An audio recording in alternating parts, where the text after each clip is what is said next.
मुख्य विवाह है हमारे सनातन धर्म में, धर्म शास्त्रों में। सबसे पहला जो श्रेष्ठ विवाह है वह है ब्रह्म विवाह। वेद मंत्रों के द्वारा जो माता पिता की रुचि के अनुसार जो विवाह ब्राह्मण द्वारा संपन्न होते हैं वो ब्रह्म विवाह है। दूसरा है हमारा गंधर्व विवाह, जिसको प्रेम विवाह कहते हैं, लव मैरिज, दूसरे नंबर का गंधर्व विवाह। तीसरा है बोले राक्षस विवाह, बोले दूल्हा कहीं और से बारात लेकर के आए और दुल्हन किसी और के साथ भाग जाए, दूल्हा खाली चला जाए, ये क्या है? बोले ये राक्षस विवाह है। और चौथा है हमारा पेचास विवाह। ये 4 विवाह मुख्य है। पेचास विवाह में क्या होता है? बोले छल बल के साथ, सैन्य बल के साथ में बोले कन्या का हरण करके कोई ले जाते हैं, बोले ये सबसे निकृष्ट विवाह है, पेचास विवाह। इस प्रकार के 4 विवाह है। बोले भगवान ने जो क्या तीसरे नंबर का विवाह किया, राक्षस विवाह। बोले दूल्हा बारात लेकर के कहीं से आया, रुक्मणी जी किसी और के साथ भाग गई। तो परीक्षित जी ने कहा महाराज रुक्मणी विवाह श्रवण कराओ, कैसे कैसे भगवान ने रुक्मणी का हरण किया। तो महाराज फिर रुक्मणी जी विवाह का प्रसंग श्रवण कराया, ध्यान पूर्वक रुक्मणी का प्रसंग श्रवण करें, उसके बाद फिर रुक्मणी विवाह की झांकी भी यहाँ पर होगी। बोले महाराज विदर्भ देश के राजा भीष्मक के 5 पुत्र थे और एक कन्या थी रुक्मणी। तो बोले भीष्मक तो अपनी कन्या का विवाह भगवान से करना चाहते थे, क्योंकि भगवान की महिमा भीष्मक जी ने खूब श्रवण करी थी, बोले भगवान से ही विवाह करना चाहते थे। लेकिन जो बोले इनका बड़ा बेटा था रुक्मी, शिशुपाल का मित्र था, बोले शिशुपाल से, तो बोले शिशुपाल का मित्र था और बोले शिशुपाल से वो अपनी बहन का संबंध पक्का करना चाहता था कि रुक्मणी का विवाह हो तो शिशुपाल के साथ हो। जब पिता ने पूछा, बेटी सयानी हो गई, रिश्ता कर देना चाहिए और मैं चाहता हूं कि कृष्ण के साथ महाराज रुक्मणी का विवाह हो। तो बोले महाराज भीष्मक ने जब ये शब्द कहे तो बोले रुक्मी बड़ा क्रोधित हुआ पिता था, बोले वो गंवार हुआ ना कृष्ण, बोले उससे तुम का बहन का विवाह करना चाहते हो। जो अपशब्द महाराज पिता से कहे, पिता ने कहा बोले बेटा तुम समझदार हो गए हो, बोले जाओ तुम ही रुक्मणी का रिश्ता पक्का कर आओ। तो बोले महाराज गया है रुक्मी, तो बोले 1 दिन में ही रिश्ता पक्का करके आ गया। देखो महाराज जवानी अंधी होती है, जब जवान यौवन जब हमें प्राप्त होता है तो बोले अंधी जवानी होती है। जवानी में कुछ सीखता ही नहीं, क्या शुभ करना, क्या पुण्य कर्म कौन से है, पाप कर्म कौन से है, क्या करना है क्या नहीं, तो जवानी अंधी होती है, कुछ देखती ही नहीं। अब बोले बुढ़ापा लंगड़ा होता है, बुढ़ापे में आदमी चल फिर नहीं सकता। तो बोले यदि अंधी जवानी लंगड़ा बुढ़ापा का सहारा ले ले। एक जंगल में बोले आग लगी, अंधा भी फंस गया, उसमें अंधा भी था और एक लंगड़ा भी था। तो बोले जब आग लगी तो लंगड़ा भाग रहा था तो भाग ही नहीं पाया, और अंधा भाग रहा तो जहां आग लगी वहीं भाग रहा, और लंगड़ा देख रहा है कि आग लगी है, विपरीत दिशा में भाग रहा है तो भाग ही नहीं पा रहा है। तो फिर लंगड़े ने अंधे से कहा, बोले अंधा तू कहाँ भाग रहा है, तो आग क्यों भाग रहा, चल जाएगा।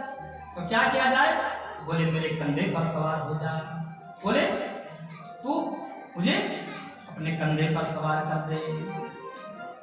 तो जो लंगड़ा था उसके कंधे पर जो है, अंधे के कंधे पर लंगड़ा सवार हो गया। अंधा बोले मार्ग बताता रहा, इधर इधर जा, इधर इधर जा, लंगड़ा मार्ग बताता रहा, अंधा बोले लंगड़े को कंधे पर बैठा करके भागता रहा। तो बोले अग्नि से दोनों बच गए।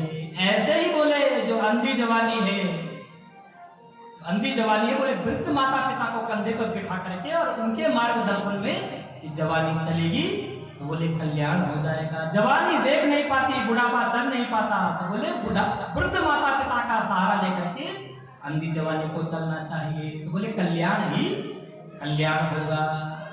तो बोले आज भीष्मक जी के पुत्र रुक्मी ने बोले पिता की बात मानी नहीं, तो शिशुपाल के साथ रिश्ता पक्का कर दिया। और रुक्मणी जी को जब ये खबर लगी महाराज कि मेरा रिश्ता शिशुपाल के साथ भाई ने पक्का कर दिया, और रुक्मणी जी तो भगवान से प्रेम करती थी, क्योंकि भगवान की खूब महिमा रुक्मणी जी ने समझ कर लगी थी। तो बोले भाभी के पास रुक्मणी आई और भाभी से सारी घटना सुना दी। बोले भाभी कुछ भी हो, शिशुपाल के साथ में विवाह नहीं करती, क्योंकि मेरे हृदय में, मेरे चित्त में तो चित्त चोर बस रखा है। तो क्या किया जाए महाराज, अब महाराज भाभी ने कहा, बोले अभी समय है रुक्मणी, बोले सुंदर भगवान के लिए एक पत्र तुम लिखो, और उस पत्र में बोले अपनी सारी जो तुम्हारी मन की बातें हैं, सारी बातें उस पत्र में लिख दो भगवान के लिए। और बोले भगवान के पास तुम वो पत्र भेजो। तो 7 श्लोकों में भगवान के लिए रुक्मणी ने सुंदर पत्र लिखा है, और पत्र में सारी बातें लिखी। क्या लिख रही है? पत्र, प्रेम पत्र। श्रुत्वा गुणान् भुवन सुंदर शृण्वतां मे, निर्विश्य कर्ण विवरे हरतों गताम्, रूपं दृशां दृश्यमताम् अखिलात् लाभम्, त्वय्यच्युता विशतचे धम्मपात्रम् मे। देखो महाराज, रुक्मणी जी के प्रेम में और आजकल जो प्रेम विवाह हो रहे हैं उसमें क्या अंतर है? रुक्मणी जी का पहला शब्द ही बता रहा है प्रेम पत्र का। रुक्मणी जी लिखी, बोले स्त्रीत्वा गुणान्, बोले प्रभु आपकी महिमा मैंने इतनी सुन ली, इतनी सुन ली, बोले ये चित्त आप पर लग गया है। रुक्मणी जी ने सुनकर के भगवान से प्रेम किया, महिमा को सुना है। और आजकल जो प्रेम है, बोले दृष्टवा, वो प्रेम देख करके हो रहे हैं, सौंदर्य देख करके आजकल का प्रेम हो रहा है। गुण चाहे हो ना हो, सौंदर्य दिखाई दिया तो बोले प्रेम हो गया। रुक्मणी जी देखी, श्रुत्वा दृष्टवा, भगवान को देखा भी नहीं, गुणों को सुना भगवान की, इतने गुणवान भगवान थे। अब रुक्मणी को भगवान से प्रेम हुआ। रूपम दृशां दृशतमाखिलाभम, त्वय्यच्युता विशतचित्तमपत्रम् मे। सारी बातें लिखी। बोले प्रभु मेरे इस चित्त में आप चिपक गए हैं। बोले मैं विवाह करूंगी, बोले चाहे 100 जन्म भी लेना पड़े, लेकिन बोले विवाह करूंगी तो सिर्फ तुमसे ही। और कहाँ मिलना है, कैसे कैसे तुमने मेरा हरण करना है, सारी बातें पत्र में लिख दिया। चाहे हरण हो ना हो, लेकिन पत्र में सब लिख दिया। बोले प्रभु हमारे यहाँ परंपरा है, बोले विवाह से पहले कन्या भगवती कात्यायनी माता के मंदिर पर पूजा अर्चना के लिए जाती है। बोले जब मैं अपनी सहेलियों के साथ कात्यायनी मंदिर पूजा के लिए जाऊं, बोले उसी समय आप आना, बोले उसी मंदिर से बोले आप मेरा हरण कर लेना। इस प्रकार से सुंदर 7 श्लोकों में पत्र लिखा, सारी बातें पत्र में लिखी। और बोले एक ब्राह्मण देवता को बुलाया है और भगवान के पास भेजा है ब्राह्मण देवता को। और ब्राह्मण देवता भगवान के पास गए द्वारिका। भगवान का पत्र जब ब्राह्मण देवता ने पढ़ा, रुक्मणी का पत्र, तो भगवान जी रुक्मणी से अथाह प्रेम भगवान करते थे। तो भगवान ने बोले प्रस्ताव स्वीकार किया। तो ब्राह्मण देवता से कहा, बोले ब्राह्मण देवता इसका जवाब नहीं, बोले स्वयं उत्तर में मैं तुम्हारे साथ कुंदनपुर रुक्मणी का हरण करने के लिए जाऊंगा। रात को बोले मध्याह्न 12 बजे भगवान ने बोले अपना रथ निकाला, कुंदनपुर के लिए भगवान ने प्रस्थान किया। रथ पर बैठ करके ब्राह्मण देवता को साथ लेकर के रात्रि काल में जब रथ गया तो बोले बलराम जी की नींद खुल गई। बोले इतनी रात को कन्हैया रथ लेकर के जा रहा, तो आवाज सुनी घोड़ों की, बोले कुछ न कुछ तो गड़बड़ अवश्य है। द्वारपालों से जब पूछा महाराज कृष्ण कहाँ गया, कौन आया था कृष्ण को लेने, बोले कुंदनपुर से कोई ब्राह्मण देवता आए थे। और बोले कृष्ण उन्हीं ब्राह्मण देवता के साथ में चले गए थे। तो फिर बलराम जी समझ गए, बोले कुंदनपुर में भीष्मक जी की कन्या का विवाह है, रुक्मणी का, ना हो ना हो, कृष्ण उस विवाह में ही चला गया और वहां कोई ना कोई उत्पात कृष्ण कर दिया। तो बोले फिर बलराम जी भी पीछे पीछे अपनी सारी सेना को लेकर के बलराम जी भी कुंदनपुर की ओर चले गए। इधर महाराज जब कुंदनपुर में शिशुपाल के मित्रों ने जब भगवान को देखा तो बोले शिशुपाल को सूचना भेजी थी। बोले शिशुपाल इस विवाह में भैया हमने कुंदनपुर में कृष्ण को देखा है। और जो शिशुपाल ने कृष्ण का नाम सुना घबरा गया। बोले कृष्ण यदि यहाँ आया है तो जरूर अवश्य विवाह में कुछ न कुछ उत्पात कृष्ण करेगा। तो बोले रुक्मणी की सुरक्षा के लिए शिशुपाल ने अपनी सेना भेज दी, जाओ कुंदनपुर में और तुम सब रुक्मणी की सुरक्षा करना। पूरी सैन्य बल शिशुपाल ने लगा दिया रुक्मणी की सुरक्षा में। इधर महाराज पूरी सेना के साथ में रुक्मणी की विवाह से पहले पूर्व कात्यायनी माँ के मंदिर में पूजा के लिए आ गई। मन में सोच रही है प्रभु ने अभी तक उत्तर भी नहीं भेजा, मैंने पत्र दिया था यहाँ बारात चढ़ गई और भगवान का कोई संदेश भी नहीं आया। संकल्प विकल्प में रुक्मणी जी हो गई। और बाहर जब देखा मंदिर के बाहर तो पूरा सैन्य बल लगा हुआ है। बोले यदि प्रभु आ भी गए मुझे लेने तो इतनी सेना बाहर खड़ी है, मैं कैसे भगवान को पहचानूं? मैंने तो आज तक उनको देखा भी नहीं, सुना मात्र है। अभी महाराज बोले भगवान भी अपनी सेना के साथ में, रथ के साथ में रुक्मणी जी का हरण करने के लिए पहुंच गए। और जैसे ही बोले रुक्मणी जी ने भगवती मां अम्बा को प्रणाम किया तो भगवती ने भी रुक्मणी जी को आशीर्वाद दे दिया। मनु जाहि राजे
भगवान भी थे। और बोले रुक्मणी भगवान को ढूंढने लगी, कौन होंगे प्रभु, कहाँ होंगे भगवान?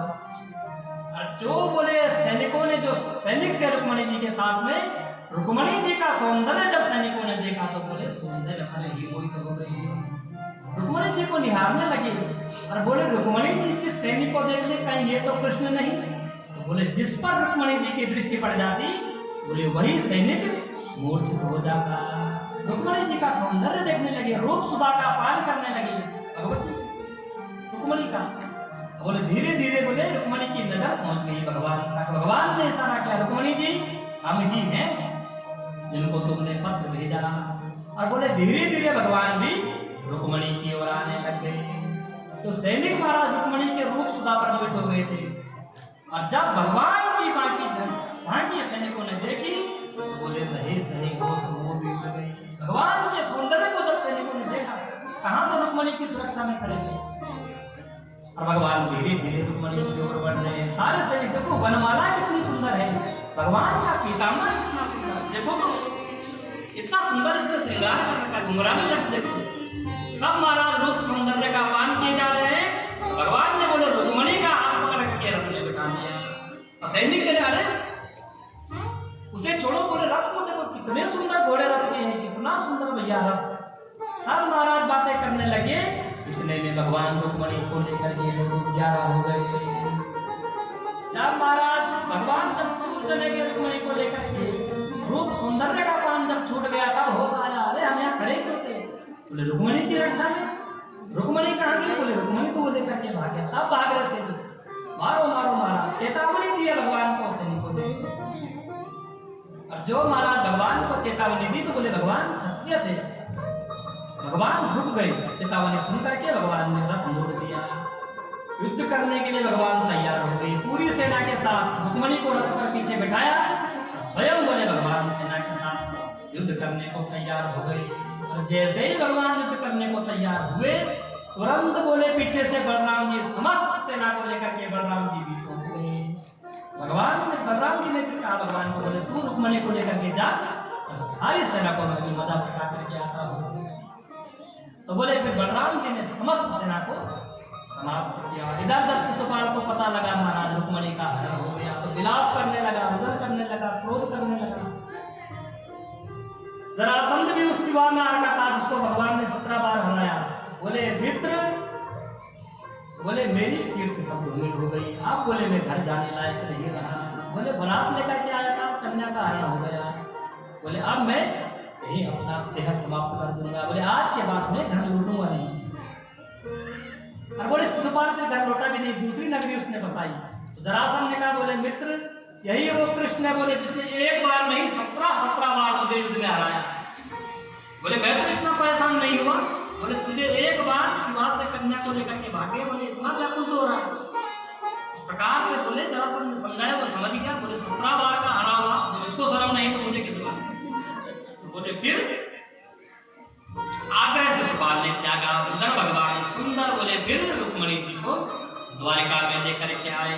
और सुंदर बोले फिर भगवान ने द्वारिका में रुक्मिणी जी के साथ में विवाह संपन्न कराया। एक ही नहीं है भगवान के ऐसे ऐसे 16,108